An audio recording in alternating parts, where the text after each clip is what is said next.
سلامونه. که د کور مورګیج خستونه 3 میاشتې ورنه کړې څه پېښېدی شي؟ ډېری خلک فکر کوي چې که د کور څو قسطونه پر وخت ورنه کړي یوازې به د ځنډ جریمه پرې اضافه شي، خو حقیقت کې دا نه دی چې پایله یې تر دې ډېر جدي کیدی شي. معمولا د لومړی نه ورکړل شوی قسط یا پور وروسته بانک یا د پور ورکوونکې اداره له تاسو سره اړیکه نیسي تر څو د ځنډ لامل معلوم کړي. په دې مرحله کې د ځنډ جریمه، اضافه سود او نور لګښتونه هم ستاسو پر پور اضافه کیدی شي. که قسطونه دوهمې میاشتې ته هم پاتې شي، ستاسو د اعتبار سابقه یعنی کریډټ هیسټري او اعتباري نمرې یا کریډټ سکور ته زیان رسیږي. دا کار کولی شي په راتلونکو کې د نوی پور، کریډټ کارت یا حتی د کور کرایه کولو چانس هم ستونزمن کړي. یعنی ستاسو بیکګراوند دپاره دا ښه نه دی. که 3 میاشتې یا تر دې زیات وخت قسطونه ورنه کړئ، بانک یا د پور ورکوونکې اداره ښایي قضیه قانوني څانګې ته وسپاري. د قرارداد او د سیمې د قوانینو له مخې د پور د بیرته ترلاسه کولو لپاره قانوني اقدامات پیل کیدی شي او په ځینو مواردو کې د کور د ضبط او پلور بهیر هم پیل شي. مهمه خبره دا دی چې مالي ستونزې اکثره ناڅاپه نه رامنځته کیږي.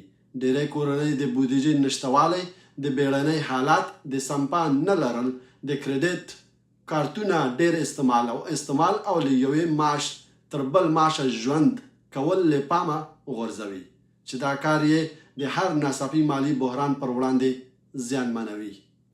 همدا لامل دی چې مالي متخصصین سپارښتنه کوي د خپل ژوند د ضروري لګښتونو 3 تر 6 میاشتو په اندازه بیړنۍ سمپا یا ایمرجنسي فنډ باید تاسو ولرئ. دا سمپا د بیکارۍ، ناروغۍ او نورو ناڅاپي ستونزو پر مهال ستاسو او ستاسو د کورنۍ مهمه مالي تکیه کیدی شي. له ځانه دا پوښتنه وکړئ که له سبا څخه ستاسو عاید بند شي، تر څو میاشتو پورې کولی شي چې د کور مورګیج، قسط او د ژوند نور ضرورتونه ته پوره کړئ. دوستانو، دا هغه خلکو دپاره دی چې په امریکا کې اوسیږي او امریکا کې کور یې اخیستی دی. که چېرته تاسو مورګیج نه ورکوئ، یعنې هغه کور کې اوسیږئ، کور دې اخیستی دی او مورګیج خو تاسو هم پوهیږئ چې موږ تاسو ورته کرایه وایو، یا که ته ورته کولی شي چې هغه د کور کوم پور چې در باندې دی د هغې هغه کوم میاشتنی بالانس چې تاسو باندې ایښودل شوی چې تاسو باید د میاشتې ورکئ، هغه که چېرته تاسو یو میاشت ورنه کوئ څه کېږي، 2 میاشتې ورنه کوئ څه کېږي، 3 میاشتې ورنه کوئ څه کېږي، دا ټول دغه ویډیو کې ما درته تشریح کړه.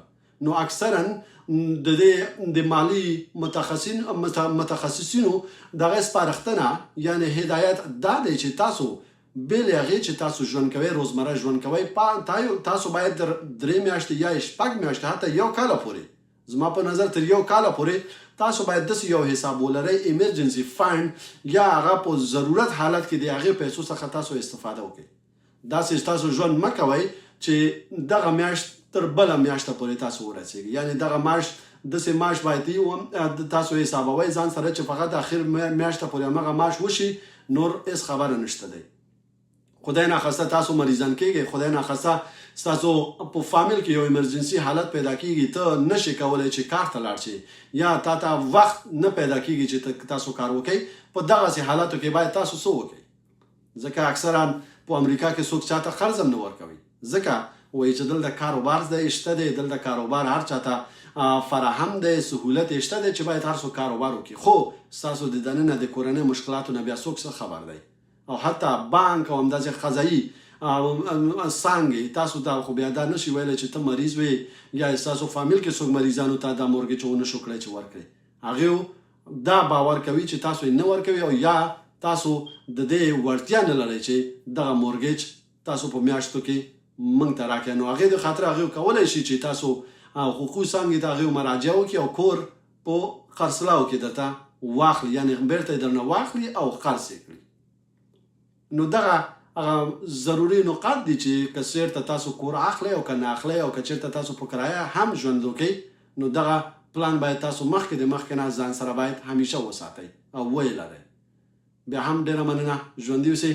سلام علیکم.